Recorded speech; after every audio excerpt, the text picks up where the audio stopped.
రేపు తమిళనాడు సీఎంగా విజయ్ ప్రమాణ స్వీకారం చేయబోతున్నట్టుగా తెలుస్తుంది. ఇవాళ తమిళనాడు ఇన్ఛార్జ్ గవర్నర్ ను కలవనున్న విజయ్ ప్రభుత్వ ఏర్పాటుకు అనుమతి కోరబోతున్నారు. ఇప్పటికే మద్దతు ఇస్తున్నట్టు కాంగ్రెస్ ప్రకటించగా ఇటు పీఎంకే లేదా వామపక్షాలు విజయ్ తో కలిసి నడవనున్నాయి. దీంతో విజయ్ కి కావాల్సిన బలం దక్కుతుంది. చెన్నై సెంట్రల్లోని నెహ్రూ స్టేడియం విజయ్ ప్రమాణ స్వీకార కార్యక్రమానికి వేదిక కాబోతుంది. ఇప్పటికే సీఎం ప్రమాణ స్వీకార ఏర్పాట్లపై తమిళనాడు సీఎస్ అధికారులతో సమీక్ష జరిపినట్టుగా తెలుస్తుంది.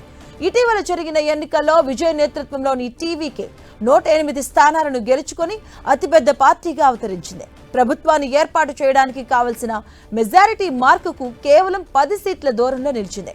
అతిపెద్ద పార్టీగా తమకు ప్రభుత్వ ఏర్పాటుకు అవకాశం ఇవ్వాలని విజయ్ గవర్నర్ ను కోరనున్నారు. ఇక టీవీకే శాసనసభాపక్ష నేతగా విజయ్ ఏకగ్రీవంగా ఎన్నికయ్యారు. ఈ నిర్ణయాన్ని కూడా ఆయన గవర్నర్ కు అధికారికంగా తెలియజేయబోతున్నారు. మెజారిటీ నిరూపించుకోవడానికి విజయ్ గవర్నర్ ను 2 వారాల సమయం కోరే అవకాశం ఉందని తెలుస్తుంది. ఇక కాంగ్రెస్ వామపక్షాలతో పాటు ఇతర చిన్న పార్టీల మద్దతుతో మే 7వ తేదీన ఆయన ముఖ్యమంత్రిగా ప్రమాణ స్వీకారం చేసే అవకాశం ఉందని రాజకీయ వర్గాల్లో చర్చ జరుగుతుంది.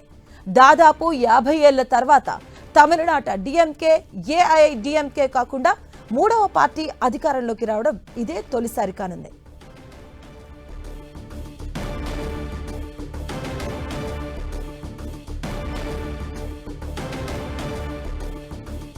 ఈ గెలుపుతో విజయ్ తన సినీ కెరియర్ కు స్వస్తి చెప్పి పూర్తి స్థాయి రాజకీయాల్లోకి అడుగుపెట్టబోతున్నారు.